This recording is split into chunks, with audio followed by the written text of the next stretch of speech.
আসসালামু আলাইকুম। আজকে বেশ কিছু বিষয় নিয়ে আপনাদের সাথে কথা বলবো।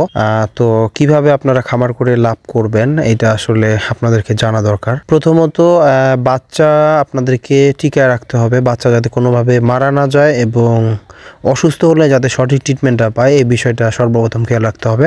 বাচ্চা নির্বাচনের ক্ষেত্রে অবশ্যই ভালো জাতের বাচ্চা সংগ্রহ করতে হবে, বড় সাইজের বাচ্চা সংগ্রহ করতে হবে। প্যারেন্টসের কোয়ালিটি যাতে বড় থাকে এইরকম দেখে তারপরে আপনাদেরকে বাচ্চা সংগ্রহ করতে হবে। আরেকটা বিষয় হচ্ছে খাবার হিসেবে আপনারা যদি ধান, গম, ভুট্টা এগুলো ভেঙে খাওয়ান সেক্ষেত্রে বাচ্চার কোয়ালিটি কিন্তু খুবই খারাপ হবে। আপনাদেরকে অবশ্যই ভালো কোম্পানির একটা ফিড দিতে হবে, কারণ ফিডের মধ্যে বিভিন্ন ধরনের গুণাগুণ দেওয়া থাকে, মেডিসিন। পাশাপাশি বাচ্চার গ্রোথ ভালো রাখার জন্য অবশ্যই ফিডের কোনো বিকল্প নাই। বাচ্চার সাইজ ভালো হওয়ার জন্য, কোয়ালিটি ভালো হওয়ার জন্য অবশ্যই ভালো একটা কোম্পানির ফিড দিতে হবে।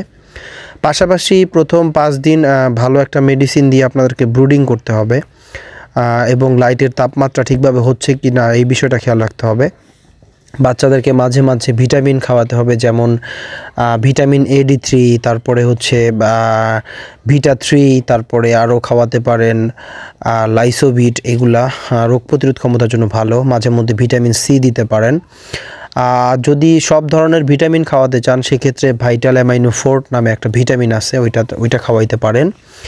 আরেকটা বিষয় হচ্ছে বাচ্চাকে অবশ্যই ভ্যাকসিন করাতে হবে।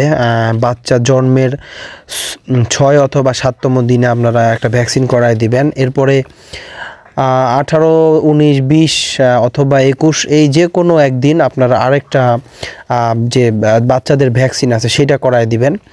ভ্যাকসিন করালে কি হয়, বাচ্চার শরীরে যে রোগ প্রতিরোধ ক্ষমতা আছে এটা বৃদ্ধি পায় এবং যে রোগ হওয়ার যে একটা প্রবণতা থাকে ভ্যাকসিন করানো থাকলে সেক্ষেত্রে যে রোগটা আসে এটাকে দেখা যায় যে অনেক সময় আসতে দেয় না, ধ্বংস করে দেয় আর কি জীবাণুটাকে।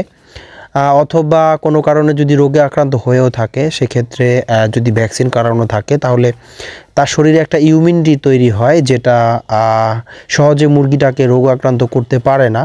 সেক্ষেত্রে যদিও কোনো কারণে আক্রান্ত হয়ে থাকে তাহলে মেডিসিন দিলে অনেক সময় ভালো হয়ে যায়। তো এই বিষয়টা খেয়াল রাখতে হবে। আর লাভ করতে গেলে আপনাকে দেখতে হবে যে আপনি বাজারে সেল করতে পারতেছেন কিনা। আসলে সেল করার উপরেই কিন্তু লাভটা ডিপেন্ড করে। এই জন্য আপনাকে প্র্যাকটিক্যালি দেখতে হবে যে বাজারে এই মুরগিটা চলতেছে কিনা। এই বিষয়গুলো খেয়াল রাখলে আশা করা যায় যে আপনি সহজে একটা খামার থেকে লাভ করতে পারবেন।